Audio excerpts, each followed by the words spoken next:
Hi friends, इस video में हम सूर्योदय स्मॉल फाइनेंस बैंक के बारे में डिटेल डिस्कशन करेंगे। उसका बिजनेस मॉडल, उसका Q3 FY26 के रिजल्ट और उसके कॉन कॉल के बारे में इस वीडियो में हम डिटेल डिस्कशन करेंगे। तो चलिए वीडियो को स्टार्ट करते हैं। पहले आप देखेंगे जो स्मॉल फाइनेंस कंपनी था अगले 1-2 साल के में बहुत ही दिक्कत के अंदर चल रहा था। हर एक सेक्टर, हर एक फ्रंट में आप देखेंगे इसका जो अगर NPA बढ़ रहा था, एसेट क्वालिटी डिटेरियोरेट हो रहा था, डिसबर्समेंट कम हो रहा था, क्योंकि इसके बहुत सारे रीज़न भी थे।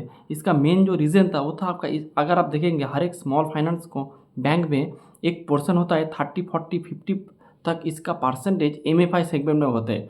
और अगर आप सबको पता है लास्ट 2 साल में माइक्रो फाइनेंस सेगमेंट में बहुत ही बुरे वक्त से चल रहा था। उसका कस्टमर का जो बिहेवियर वो चेंज हो रहा था, जो EMI का जो रीपेमेंट वो स्टाक हो रहा था, गार्ड्रिल आ गया था, कर्नाटक में ऑर्डिनेंस आ गया था। इसीलिए माइक्रो फाइनेंस इंडस्ट्री इस सब कारण के वजह से माइक्रो फाइनेंस इंडस्ट्री बहुत ही दिक्कत में चल रहा था। लेकिन आप देखेंगे लास्ट 2 क्वार्टर से देखेंगे आप जो सिचुएशन है वो सिचुएशन धीरे धीरे सुधार आ रहा है और इसका इफेक्ट आपको स्मॉल फाइनेंस कंपनी में भी, स्मॉल फाइनेंस बैंक में भी देखने को मिलेगा।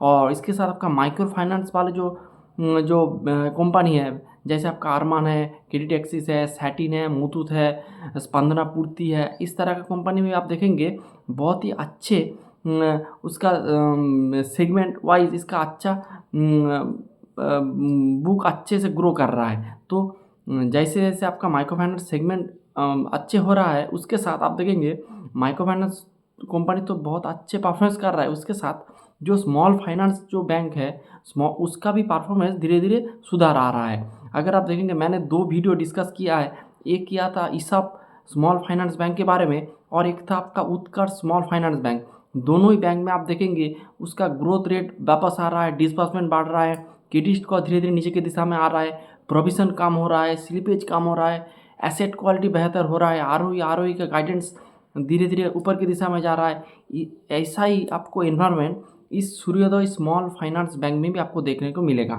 तो पहले सूर्योदय स्मॉल फाइनेंस बैंक का हम Q3 FY26 का रिजल्ट के बारे में डिस्कस, पहले इसका बिजनेस मॉडल डिस्कस कर लेते हैं। तो सूर्योदय स्मॉल फाइनेंस बैंक में 2 सेगमेंट है, एक है आपका जो माइक्रो फाइनेंस वाला सेगमेंट और दूसरा है रिटेल सेगमेंट। अगर आप परसेंटेज देखेंगे तो माइक्रो फाइनेंस सेगमेंट में इसका 45% इसका सेगमेंट में इसका AUM है और 55% AUM ये है आपका रिटेल सेगमेंट में। और माइक्रो फाइनेंस सेगमेंट में इसका 2 सेगमेंट है, तो एक है आपका JLG जॉइंट लेंडिंग ग्रुप है जिसका परसेंटेज है 28% और विकास लोन करके है जो इंडिविजुअल बिजनेस के लिए या फिर इंडिविजुअल लोन वगैरह प्रोवाइड करती है, यह होता है विकास लोन। इसका परसेंटेज है 72%। यानी कि पहले आप देखेंगे JLG का जो लोन का परसेंटेज था वो ज़्यादा था, लेकिन जैसे हर एक कंपनी आप देखेंगे जॉइंट लेंडिंग ग्रुप से बाहर हो के इंडिविजुअल लोन की तरफ जा रहा है, इसी दिशा में अब सूर्योदय स्मॉल फाइनेंस भी कदम बढ़ा रहा है। तो अगर आप देखेंगे JLG ग्रुप का परसेंटेज है 28% और विकास लोन का परसेंटेज है अबव 70%, यानी कि 72% इसका रेवेन्यू विकास लोन से आ रहा है, जो कि ये बात आपको देखना चाहिए। और इसके साथ रिटेल सेगमेंट में बहुत सारे इसका प्रोडक्ट है, जैसे आपका होम लोन है, लैप है, माइक्रो मॉर्गेज है, कमर्शियल व्हीकल है, यूज्ड कमर्शियल व्हीकल है, उसके साथ आपका जो कंस्ट्रक्शन इक्विपमेंट उसका भी लोन ये लोग प्रोवाइड करते हैं। तो हर तरह का बहुत सारे इसका डाइवर्सिफाइड बुक है इस रिटेल सेगमेंट में। और रिटेल सेगमेंट में आप देखेंगे इसका CB वाले पोर्शन और उसके साथ माइक्रो मॉर्गेज वाले जो पोर्शन है वो बहुत अच्छे से ग्रो कर रहा है। अगर आप माइक्रो मॉर्गेज देखेंगे तो वो 39% से ग्रो कर रहा है और आपका जो कमर्शियल व्हीकल है वो 35% ईयर ऑन ईयर बेसिस में ग्रो कर रहा है। तो यही इसका सिंपल बिजनेस मॉडल है, इससे ये लोग अपना रेवेन्यू वगैरह अर्न करते हैं। अब चलती है इसका Q3 FY26 के रिजल्ट के बारे में। अब देखिए इसका जो ग्रॉस एडवांसेस वो 23% ईयर ऑन ईयर और 6% क्वार्टर ऑन क्वार्टर बेसिस में ग्रो किया है। और इसका डिपॉजिट आप देखेंगे तो डिपॉजिट 33% से ग्रो किया है और कासा का परसेंटेज देखेंगे 19.5 से बढ़कर हो गया है 21.2% और Q2 में था 20%। तो Q1Q ईयर ऑन ईयर हर एक टाइम फ्रेम में इसका कासा का परसेंटेज बढ़ रहा है। अगर कोई भी बैंक में कासा का परसेंटेज बढ़े तो वो बहुत ही अच्छा होता है, क्योंकि आपका कासा के जो अमाउंट आते हैं वो रिटेल सेगमेंट से अमाउंट आते हैं, और अगर आपके बैंक में रिटेल का पैसा ज़्यादा होगा तो वो पैसा तो एक में सस्ता होगा, दूसरा वाला आपका जो प्रोडक्ट है वो आप रिटेल के थ्रू क्रॉस सेलिंग कर सकते हैं, और आपका जो रिस्क वेटेज है ये भी कम हो जाते हैं। तो आप देखेंगे IDFC फर्स्ट बैंक का कासा का बुक सबसे ज़्यादा है, ऑलमोस्ट 50% के ऊपर IDFC फर्स्ट बैंक का कासा का बुक है। मैनेजमेंट ये भी कहता है IDFC फर्स्ट के मैनेजमेंट कि ये लोग इतना ज़्यादा रिटेल वॉल्यूम के वजह से ये लोग अपना जो प्रोडक्ट है ऑलमोस्ट 26 प्लस प्रोडक्ट है वो लोग इजीली क्रॉस सेल कर पाते हैं, इससे उस बैंक का बहुत अच्छा ग्रोथ होता है।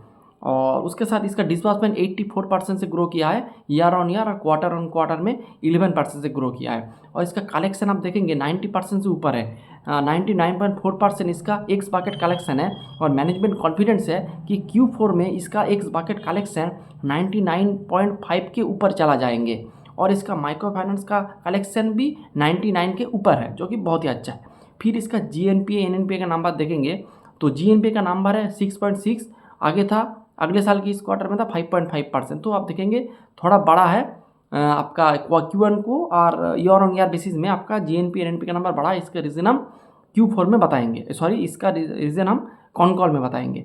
और इसके साथ आपका देखेंगे ROE भी थोड़ा मोटा मोटी रेंज में आउट है, ROE भी थोड़ा ऊपर की दिशा में जा रहा है। नीम है इसका मोटा मोटी 7.3%, जो कि क्वार्टर ऑन क्वार्टर बेसिस में इंप्रूव हुआ है, और इसके साथ ईयर ऑन ईयर बेसिस में थोड़ा डिक्रीज़ हुआ है।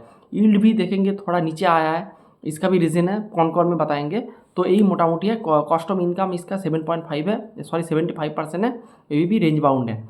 तो यही था इसका मोटा मोटी रिजल्ट। आप चलते इसका कॉल में। तो आप पहले लोन बुक के बारे में डिस्कस करेंगे। इसका जो FY26 का जो लोन बुक का जो ग्रोथ का गाइडेंस है वो है आपका 30 से 30 पॉइंट, अभी इस क्वार्टर में है 23%। मैनेजमेंट ने कहा Q4 में इससे भी बेटर ये लोग लोन बुक का ग्रोथ करेंगे।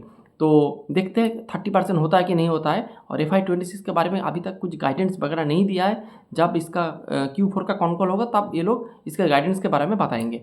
फिर चलते हैं इसका लोन बुक के बाद डिसबर्समेंट के बारे में। अगर आप डिसबर्समेंट देखेंगे तो मैनेजमेंट ने कहा disbursement month on month basis पे इसका डिसबर्समेंट ग्रो कर रहा है, और इसके साथ इसका डिसबर्समेंट 230 से 250 से 30 करोड़ का डिसबर्समेंट करने का इनका इरादा है अगले क्वार्टर में। उसके साथ MFI वाले सेगमेंट में भी इसका डिसबर्समेंट धीरे धीरे ग्रो कर रहा है। और कलेक्शन के बारे में आप देखेंगे तो इसका अभी जो एक्स बकेट कलेक्शन है वो 99.4% है, और मैनेजमेंट का गाइडेंस से अगले क्वार्टर में यानी कि Q4 में इसका जो कलेक्शन है एक्स बकेट कलेक्शन 99.5 हो जाएंगे।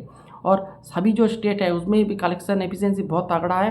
कर्नाटक वाले बुक जो बहुत इफेक्ट हुआ था, क्योंकि इसके कर्नाटक वाले बुक में अच्छा खासा परसेंटेज है, इस वाले बुक बहुत क्षतिग्रस्त हुआ था, लेकिन उस बुक भी धीरे धीरे ग्रो कर रहा है, उसका भी एक्स बकेट कलेक्शन 99 के ऊपर है, जो कि बहुत ही अच्छा है। फिर चलते हैं इसका कलेक्शन हो गया, पर स्लिपेज के बारे में थोड़ा डिस्कशन कर लेते हैं। अगर आप इसका देखेंगे तो अगले क्वार्टर में इसका स्लिपेज था 200 करोड़, इस क्वार्टर में 155, और मैनेजमेंट का गाइडेंस है Q4 में इसका स्लिपेज बिलो 100 रहेगा। इसमें से 80 करोड़ रहेगा आपका MFI से, और 20 करोड़ रहेगा आपका रिटेल बुक से। तो इसका रिटेल बुक थोड़ा सिक्योर है, इसीलिए रिटेल बुक से आपका स्लिपेज या फिर जो एसेट क्वालिटी वो बेहतर होता है। और MFI में आप देखेंगे एसेट क्वालिटी थोड़ा डिटोरेट होता है, क्योंकि वो उसमें कोलाट्रल नहीं रहता है, और इसीलिए आप देखेंगे इसका जो MFI वाले बुक में थोड़ा डेलिक्वेंसी ज़्यादा होता है। लेकिन मैनेजमेंट ने कहा जो MFI वाले बुक भी आप धीरे धीरे सुधर आ रहा है, उसका भी स्लिपेज धीरे धीरे कम हो रहा है। और इसके साथ अगर आप MFI बुक के बारे में डिस्कस करेंगे तो MFI बुक में इसका 2 सेगमेंट है, एक है आपका जॉइंट लेंडिंग ग्रुप और दूसरा है आपका विकास लोन। विकास लोन मीन्स आपकी इंडिविजुअल लोन। इंडिविजुअल लोन ये बिजनेस के लिए देता है, कुछ गोडाउन वगैरह इस सब काम की वजह से देता है विकास लोन, इसे आप इंडिविजुअल लोन कह सकते हैं। और मैनेजमेंट फोर्स कर रहा है इंडिविजुअल लोन में, और इंडिविजुअल लोन में टिकट साइज भी थोड़ा ज़्यादा होता है JLG से। JLG में आपका टिकट साइज होता है 30 से 40,000, लेकिन विकास लोन में आप देखेंगे इसका जो आपका जो टिकट साइज होता है, एवरेज टिकट साइज वो है ऑलमोस्ट 70 से 80,000 रुपीज़ इसका टिकट साइज होता है। और मैनेजमेंट ने कहा कि ये लोग इंडिविजुअल लोन में ज़्यादा से ज़्यादा पुश करेंगे, और JLG का परसेंटेज धीरे धीरे नीचे की दिशा में लेके आएंगे, ये एक बात है। और अगर आप देखेंगे तो मैनेजमेंट ने कहा MFI वाली बुक जो बहुत ही स्थिति खराब था वो बहुत सुधार आ गया है, वो अभी काम में टर्न अराउंड के पोजीशन में है, और उसका एफिशिएंसी कलेक्शन एफिशिएंसी बढ़ रहा है, और इसके साथ वो जो नया वाला जो लोन है जो डिसबर्स कर रहा है उसका भी कलेक्शन बहुत अच्छा हो रहा है। इससे भी मैनेजमेंट थोड़ा कॉन्फिडेंस मैनेजमेंट को आ रहा है कि जो MFI वाले बुक जैसे जैसे आप ओवरऑल इंडस्ट्री को देखेंगे, ओवरऑल इंडस्ट्री भी ग्रो कर रहा है, उसके साथ इसका भी जो सूर्योदय का जो MFI बुक है वो भी धीरे धीरे इंप्रूव कर रहा है, जो कि बहुत ही अच्छा है। उसके बाद कॉस्ट टू इनकम के बारे में थोड़ा बहुत हम डिस्कस करेंगे। अगर आप इसका कॉस्ट टू इनकम देखेंगे 75% इसका कॉस्ट टू इनकम है, और मैनेजमेंट का गाइडेंस FY27 के एंड में ये लोग कॉस्ट टू इनकम का रेशियो 65 में लेके आएंगे। जितना आपका कॉस्ट टू इनकम का रेशियो आएगा, कम आएगा, तो उतना क्या होगा, उतना आपका PPOP में बूस्ट मिलेगा, उतना आपका PPOP का परसेंटेज धीरे धीरे ग्रो करता रहेगा। इस क्वार्टर में भी इसका PPOP का परसेंटेज 24% से ग्रो किया है, और क्वार्टर ऑन क्वार्टर बेसिस में 12% से ग्रो किया है, जो कि बहुत ही अच्छा है। कुछ कुछ कंपनी आप देखेंगे PPOP अभी भी लॉस में है, लेकिन इसका PPOP आप देखेंगे इम्प्रूव किया है, यानी कि इसका पॉजिटिव में है, और इसका पैट भी पॉजिटिव है। तो कुछ कुछ कंपनी है जिसका अभी भी पैट पॉजिटिव नहीं है। मैनेजमेंट का गाइड जैसे आपका उत्कर्ष स्मॉल फाइनेंस बैंक, उसका आप देखेंगे पैट और PPOP माइनस पे है, लेकिन मैनेजमेंट का गाइडेंस है Q4 में से ये पॉजिटिव होना चालू हो जाएगा, ये बात है। फिर चलते इसका क्रेडिट कॉस्ट के बारे में। अगर आप देखेंगे जो इसका क्रेडिट कॉस्ट, अगर आप इसका क्रेडिट कॉस्ट के बारे में डिस्कस करें तो क्रेडिट कॉस्ट का मैनेजमेंट का जो गाइडेंस है वो है 1%। FY27 के लिए इसका गाइडेंस है, और तो इसका क्रेडिट कॉस्ट भी नीचे आएगा, यानी कि आपका प्रोविजन का नंबर धीरे धीरे नीचे आएगा। जितना प्रोविजन का नंबर नीचे आएगा उतना आपका पैट इंप्रूव करेगा, और पैट आपका धीरे धीरे और भी इंप्रूव करता रहेगा जितना आपका प्रोविजन का नंबर कम होता रहेगा। और जितना आपका कलेक्शन एफिशिएंसी बढ़ेगा, आपका बेटर क्वालिटी कस्टमर के साथ आप डील करेंगे, उतना ही आपका प्रोविजन का नंबर कम होगा। और इसका जो कॉस्ट टू इनकम का रेशियो ज़्यादा है, इसका भी रीज़न है, इसका मेन रीज़न है कि अभी देखेंगे बहुत सारे डेलीगेसी चल रहा था, तो इसको जो मैन पावर हायर करना पड़ रहा था ज़्यादा से ज़्यादा, क्योंकि जो कलेक्शन टीम को फॉर्म करना पड़ रहा था आपका कलेक्शन करने के लिए, उसके साथ आपका जो लोन बुक का ग्रोथ कम हो रहा था, तो आपका फिक्स कॉस्ट जो रहता वही था, लेकिन आपका जो कलेक्शन कम हो रहा था। इसीलिए आप देखेंगे जैसे जैसे आपका लोन बुक का ग्रोथ बढ़ेगा, उसके साथ आपका जो कलेक्शन टीम जितना डाउन होगा उतना ही आपका कॉस्ट टू इनकम रेशियो में सुधार आएगा, यानी कि नीचे की दिशा में आएगा, और फिर जो ये आपको PPOP में अच्छा कंट्रीब्यूशन करेगा। फिर चलते इसका ROE और ROE के गाइडेंस के बारे में डिस्कस कर लेते हैं। तो मैनेजमेंट का जो गाइडेंस है, तो मैनेजमेंट का इसका जो ROE होगा 11% और ROA होगा 1.2%। FY26 का गाइडेंस है, और मैनेजमेंट ने FY27 के लिए कुछ गाइडेंस अभी तक नहीं दिया है। मैनेजमेंट ने कहा after Q4 they will give their guidance on basis of current situation, तो यही बात है। फिर चलते इसका MFI बुक के बारे में डिस्कस कर दिया, और इसका जो नेट NPA और GNPA देखेंगे आप, थोड़ा इंक्रीज़ किया है। GNPA का नंबर 5.5 था, वो बढ़ के हो चुका है 6.6। NNPA का नंबर आप देखेंगे 3.1 था, वो बढ़ के हो गया है 4.3%। तो मैनेजमेंट का जो MFI जो बुक है उसका 98% CGMFI के थ्रू इंश्योरेंस किया गया है, और मैनेजमेंट ने कहा जो 500 ऑलमोस्ट 550 करोड़ का जो NPA है उसमें से 450 करोड़ तक उसका जो रिफंड वगैरह आ जाएंगे, लेकिन मैनेजमेंट का इस क्वार्टर में रिफंड नहीं आया है, वो शायद Q4 यानी कि Q1 में वो रिफंड आ जाएगा। तो इससे इसका जो NPA का जो बकेट है वो इम्प्रूव हो जाएगा, क्योंकि उसका रिफंड आपको हर एक मंथ में नहीं आता, हर एक क्वार्टर में नहीं आता है। जो मैनेजमेंट का वो क्लेम कर दिया है, जब आ जाएंगे तो इसका बेनिफिट इस कंपनी को मिल जाएगा। और इसके साथ CGFMU में अगर आपको एक प्रीमियम वगैरह पेमेंट करना पड़ता है, सपोज आपने आपका 100 रुपीज़ का आपने इंश्योरेंस किया है, उसके लिए आपको ऑलमोस्ट 25 रुपीज़ आपको प्रीमियम पे करना पड़ता है, उसके बदले में आपको 100 रुपीज़ का इंश्योरेंस मिल जाते हैं। लेकिन ये भी बहुत अच्छे है, हर एक कंपनी आप देखेंगे धीरे धीरे CGMFU के अंदर आ रहा है। जैसे आपका अरमान, उसका 80% बुक है, हर एक कंपनी आप देखेंगे, अगर आपका कॉनकॉल वगैरह पढ़ेंगे तो उसमें आप देखेंगे हर एक कंपनी CGMFU को सेंट्रल कुछ CGMFU का फुल फॉर्म कुछ है, सेंट्रल गवर्नमेंट माइक्रो कुछ होगा, शायद कुछ होगा, इसका फुल फॉर्म मेरे को याद अभी नहीं आ रहा है। तो इसके थ्रू ये लोग इंश्योर कर रहा है, इससे इस बैंक को थोड़ा स्टेबिलिटी मिल रहा है, जो कि बहुत ही अच्छा है। और अगर आप इसका वैल्यूएशन वगैरह करेंगे तो वैल्यूएशन बहुत ही कम है। अगर आप वैल्यूएशन करेंगे 0.6 या फिर 0.7 के बीच में इसका अभी profit to price to book ratio है, जो मेरे हिसाब से बहुत ही सस्ता है। लेकिन सस्ते में चक्कर में आपको नहीं पड़ना है, आपको क्वार्टर ऑन क्वार्टर बेसिस में ट्रैक करना चाहिए। फिर आपका जो हार्ड अर्न मनी है वो आपको डिप्लॉय करना चाहिए। अगर आप इस सेगमेंट में देखेंगे, हर एक कंपनी धीरे धीरे टर्न अराउंड कर रहा है। अगर आप उत्कर्ष स्मॉल फाइनेंस देखेंगे, उज्जीवन स्मॉल फाइनेंस देखेंगे, ईसैप स्मॉल फाइनेंस देखेंगे, सूर्योदय स्मॉल फाइनेंस देखेंगे, हर एक कंपनी, इंडस्ट्री का हर एक कंपनी धीरे धीरे आप टर्न अराउंड कर रहा है। फिर और इसके साथ आपको देखना पड़ेगा टर्न अराउंड जैसे मैनेजमेंट गाइड कर रहा है उसके अनुसार हो रहा है कि उसके अनुसार के उल्टे दिशा में हो रहा है, यही आपको ट्रैक करना चाहिए। और कोई भी बिजनेस हो, कोई भी स्मॉल फाइनेंस बैंक हो, अगर आप इसमें एलोकेशन करेंगे तो स्टैगर्ड वे में करना चाहिए। एक एक क्वार्टर का आपका रिजल्ट देखना पड़ेगा, एनालिसिस करना पड़ेगा, गाइडेंस के अनुसार रिजल्ट आ रहा है कि नहीं आ रहा है ये देखना पड़ेगा। फिर आपको इसमें पैसा डिप्लॉय करने के बारे में सोचना चाहिए। तो यही था आज का मोटा मोटी discussion. Hope you like the video. Thanks for watching the video.